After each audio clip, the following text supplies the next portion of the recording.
नमस्कार, मैं हूं आपके साथ कविता राणा। देश का लोकसभा चुनाव शबाब पर है और चुनावी सरगर्मियों के बीच सियासी पारा चरम पर है। सियासी पार्टियों की चुनावी लड़ाई पीएम मोदी के देखिए इर्द गिर्द पूरी तरह से सिमट चुकी है, क्योंकि मोदी बनाम इंडी गठबंधन के बीच अब 2 चरणों की वोटिंग बची है और 4 जून के दिन नतीजे देखिए सबके सामने होंगे।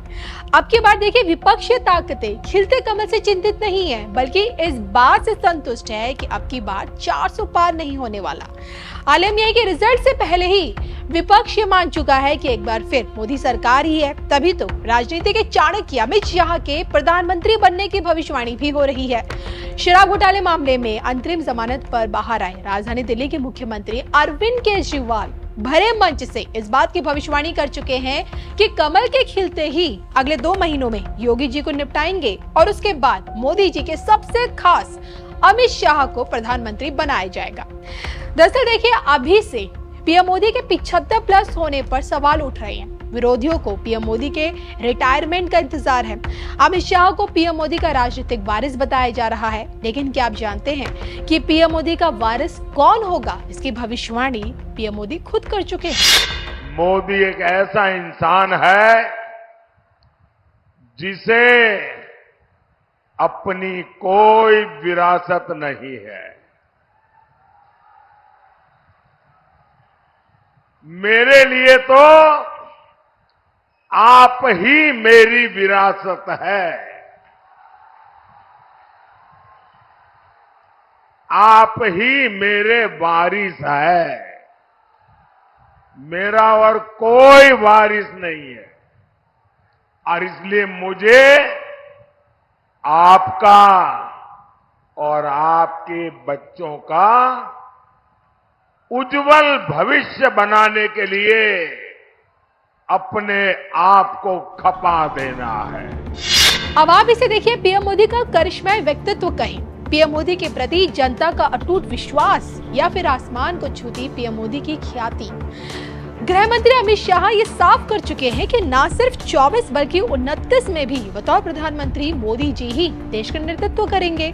अब ऐसे में सवाल एक ये भी उठता है कि अगर सत्ता की चाबी पीएम मोदी की जेब में ही रहेगी तो फिर चाणक्य की बारी कब आएगी? क्या अमित शाह की कुंडली में प्रधानमंत्री बनने का योग सच में है या नहीं? इसको लेकर धर्म ज्ञान पर राष्ट्रभक्त विश्वविख्यात सुदर्शन चक्र ज्योतिषाचार्य श्री संघमित्रा अशोका जी ने क्या भविष्यवाणी की, सुनिए। अमित शाह जी के बारे में थोड़ा सा बताऊंगा मैं, क्योंकि इतना ज़्यादा मैं लिख के नहीं लाया। अमित शाह जी के 4 ग्रह जो हैं वो नीच के हैं, राहु, केतु, सूर्य और मंगल। जब 4 ग्रह उच्च के या नीच के होते हैं तो प्रबल राजयोग होता है, और जब ग्रह जो नीच के होते हैं तो ऐसा व्यक्ति साम दाम दंड भेद चारों को लगा के अपना जो लक्ष्य है वो प्राप्त कर लेता है। दूसरा, इनकी सप्तम भाव में पावरफुल गजकेसरी योग है। सप्तम भाव होता है पत्नी का। माननीय अमित शाह जी के लिए उनकी पत्नी जो है बहुत सौभाग्यशाली हैं। अगर आज वो राजनीति में गृह मंत्री हैं तो उनके ग्रहों से में 75% जो रिजल्ट है वो उस गजकेसरी योग के कारण है। तो तीसरा, माननीय अमित शाह जी का राइट ब्रेन जो है बहुत एक्टिव है चार्ट के हिसाब से। सुदर्शन चक्र ज्योतिष से मैंने ये कैलकुलेट किया हुआ है, उनका राइट ब्रेन बहुत ज़्यादा एक्टिव है जी, और उसमें भी शनि केतु जो है कारक है। तो जिसका राइट ब्रेन एक्टिव होता है वो व्यक्ति धर्म और सत्य के साथ रहता है। वो व्यक्ति धर्म और सत्य के साथ रहता है, और ऐसा व्यक्ति धर्म और सत्य पे चलने के कारण ही प्रोग्रेस करता है। तो अगर आप देखेंगे तो उनका जो कार्यकाल था as a president of BJP, fantastic.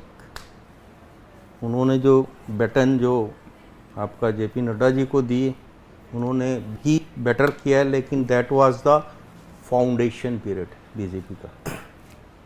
उसके बाद और रास्ता कौन सा चुना? धर्म वाला।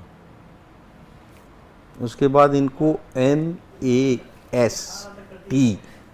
और N इनिशियल जो हैं लोग, वो इनके लिए बहुत हेल्पफुल रहेंगे पॉलिटिकल उसमें।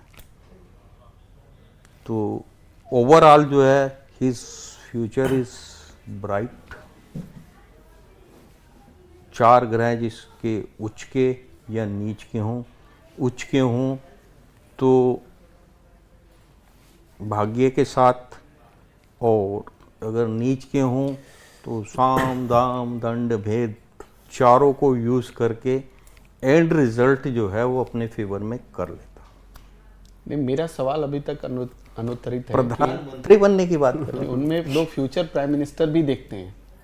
वो 29 से 35 वाला कार्यकाल उन्हीं का दिख रहा है क्या? फिर 34 में योगी आदित्यनाथ। देखिए 29 से 35 नहीं, मैंने जो है 34। हाँ, 34 से 44 वाला कार्यकाल की भविष्यवाणी की है, और उसमें मैंने जो की है वो वो है इन बिटवीन। मतलब कहीं आपके हिसाब से 30 से लेके 34 वाला जो पीरियड है वो कोई और हो, मोदी जी नहीं होंगे। वो बैटन जो है that can be transfer to anywhere.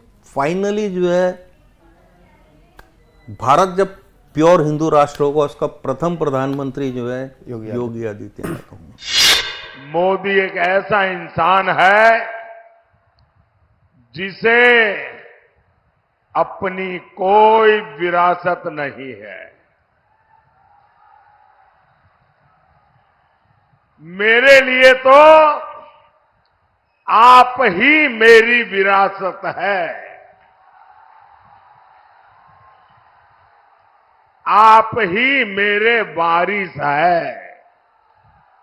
मेरा और कोई वारिस नहीं है, और इसलिए मुझे आपका और आपके बच्चों का उज्जवल भविष्य बनाने के लिए अपने आप को खपा देना है।